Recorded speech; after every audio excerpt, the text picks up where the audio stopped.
guys, welcome back to our channel. Make sure you click that like and subscribe button. And don't forget to hit the notification bell. Let's get started. Alright guys, so today we're going to start with episode 3 of Fate the Winx. Yeah, that's what it's called. Heaven Mortal Heart. Heavy Mortal Hopes, not Hermes. It's called Heavy Mortal Hopes. Alright, so the episode starts with Bloom having a dream about this woman who was telling her to come find her. And so she realizes that this is the woman who actually took her to Earth. So now the definition of a changeling has changed once again. So the changeling was taken as a baby and sent to It's a baby Earth. swap. It's just a little confusing. It's a baby swap. Yeah. It's the swapping of a baby. The swapping of a baby and a swaddle. Which the parents never questioned that why don't our kid look like us?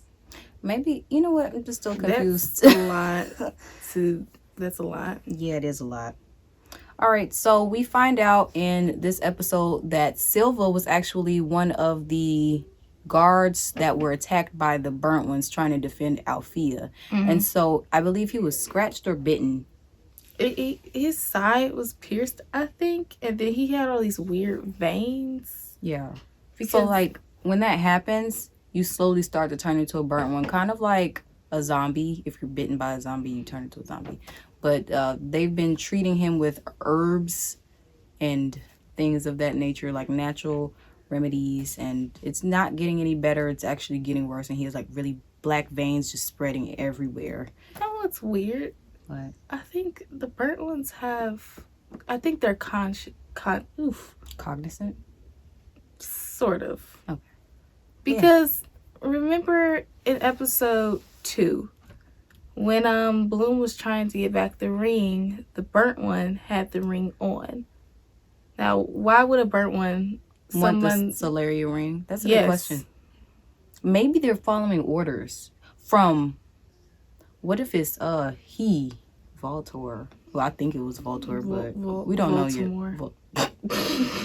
So the only way that Silva won't turn into a burned one is if they kill him, or if they find the burned one that killed that sliced him and they kill him. So that's the only way that he will not turn into a burned one, and the only way that he can survive. So the odds are pretty slim. Silva is technically the headmaster. The headmaster for the specialists. So in Althea, they have different headmasters. Professors, in my opinion. Well, yeah. There should only be one headmaster. Yeah, so that was kind of weird. And he is like a father to Sky, because Sky's dad and Silva were best friends in combat, and Sky's dad died. I think it was also in combat, but they didn't get into specifics. But he's raised him since he was a child, so he considers him a father figure. And so he's very affected by the fact that Silva is, I guess you could say, dying or turning. I don't really care about that plot line. I'm not gonna lie. It's kind of boring. Yeah, I mean, it is. So later on, we see everyone's practicing, and Aisha seems to be the only one that's kind of struggling with her magic. And it's actually really sad. I kind of thought she was one of the more control, like she had more control over her powers. So it seems that Bloom is starting to excel, and Aisha is starting to, I guess, degrade. And it's kind of sad. Why did the black one have to be the one that's struggling with her powers? Bloom is using her. Bloom, look, Aisha has become the mammy stereotype in this show. Always catering to the white friend, companion, or anything like that. It also goes, the mammy stereotype also goes with the black best friend or the best friend trope. Yeah, but Aisha so far doesn't really have a plot line or a storyline for us to follow. Yeah, so I guess in this episode it was really just her struggling with the fact that her powers aren't as controlled as they used to be, and Bloom is excelling. I don't know. I feel like they could have pushed to the side. Later in the episode, we find out that Bellatrix and Callum, we found out that the headmistresses, Beatrix. Bellatrix. Anyway, so remember how we said the headmistress's assistant and Bellatrix were working Beatrix. for him or he. Anyway, we found out his name was Callum. And we also found out they are actually the ones that released the burned ones. Plot twist! So, I think that actually kind of confirms that the burned ones might be in some sort of relation to him From Powerpuff Girls. I'm over it. I'm over the references. And then later on, everyone is very excited because I guess they have this annual party that the specialists throw. And it's apparently a kegger. Is it an annual party? I thought it was like an underground party. No, it's annual. So then we see Tara being very insecure again. She's just really insecure, and she always compares herself to girls that people find interesting. So an example would be Bellatrix and Stella. So the scene in the lunchroom, Bellatrix and River are eating an apple, like the same apple, sharing it. And then here goes Tara. Why can't anyone eat an apple with me? And then River was like, she's into history and it's kind of cool. No one thought it was interesting when I was into history. What does he see in her that's not so cool about me? What makes her so cool?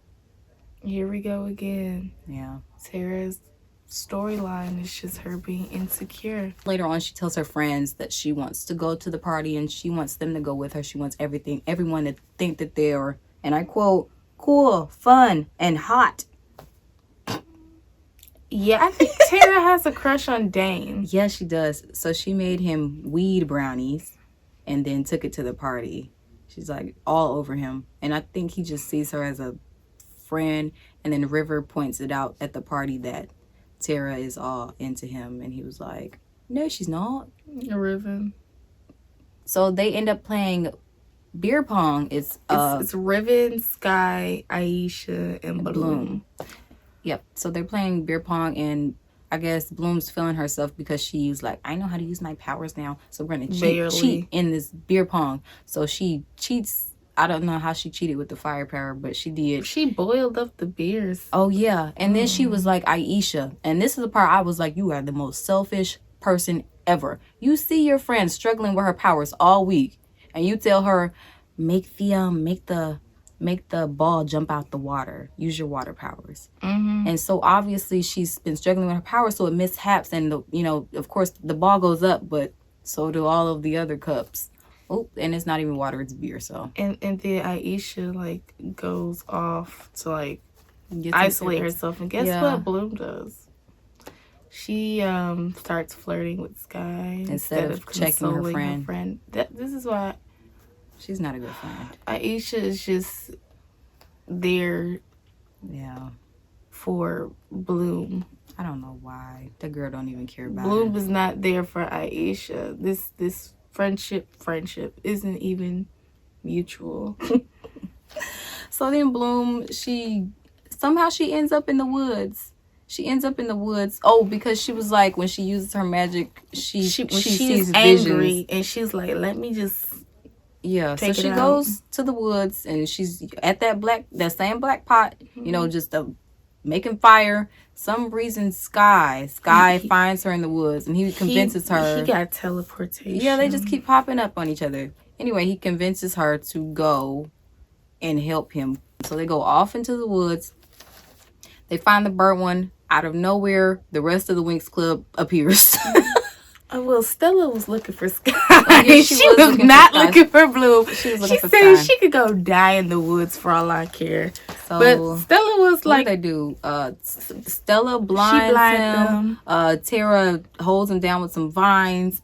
Aisha knocked him out. What she knock him out? Oh, water from the ground? Yes, because Bloom thought she could use her fire. And it wasn't going to work on them. They're burned ones. And what did Sky do? He waved the sword. Oh yeah, he stabbed him one good time. And guess what Musa did? Musa. Because she walked up to him. She said, y'all, I think he alive. I could have done that. And then the headmistress appears out of nowhere and she kills him, right? Right. And I'm like, you couldn't have done that when you caught him the first time? Instead of just pushing him away? Netflix Whoosh. couldn't afford the effects. The fight scene. Oh my gosh. Okay, so we start episode 4, Some Wrecked Angels. And the episode starts with the headmistress, Silva, and Tara's dad, because we still don't know his name. Ben? I just made that up. I don't know if he's Ben or not. So they discover that Colum is dead. And forgot to mention this, but in the last episode, Bellatrix killed him because she couldn't leave his body just lying around. But yep, he's dead, and now they're trying to figure out who murdered him. So like, there's a murderer on campus. All right, so for some reason, Aisha is assisting the headmistress while Stella's mom is in town. Stella's mom is the Queen Luna of Stellaria. Solaria. And while she's assisting, she eavesdrops and she hears them talking, and she discovers that there's a murderer on campus, so someone killed Colum. And of course she tells the rest of the gang, and so they're all trying to figure out who is the murderer. And so Tara's asking her dad, is there stuff going on? And she was like, my dad lied to my face. He didn't tell me anything. Why would he? If he's having a panic attack, because Musa is like the mind serial non-consenting mind user. Couldn't say what I wanted to say because YouTube, but like why would she, if the dad has panic attacks, why would he tell his daughter? And she's already got a lot going on with her. So right, you insecure, you got all these problems. I wouldn't put that on your head. Yeah, love you too much to give you all that stress. But there is an assembly that's supposed to be going on, but the assembly is technically a coy. They're trying to figure out who is the killer. So there are 4 students. Well, actually, they're trying to figure out which fairy was the killer. There's a murderer in the house. Bloom missed the assembly because she wanted to go try to find out more information about. So she's obsessed and stupid. Rosalind. Yeah. And then Bellatrix is also skipping the assembly with River. Beatrix. And so is Sky. Well, Sky was stalking Bloom to see what she was up to. So they're all just searching around, and then the guys go off somewhere, and it's just Bellatrix and Bloom, and they're searching, and they find a war room hidden. So they found out the headmistress was hiding the fact that there was a war room on campus.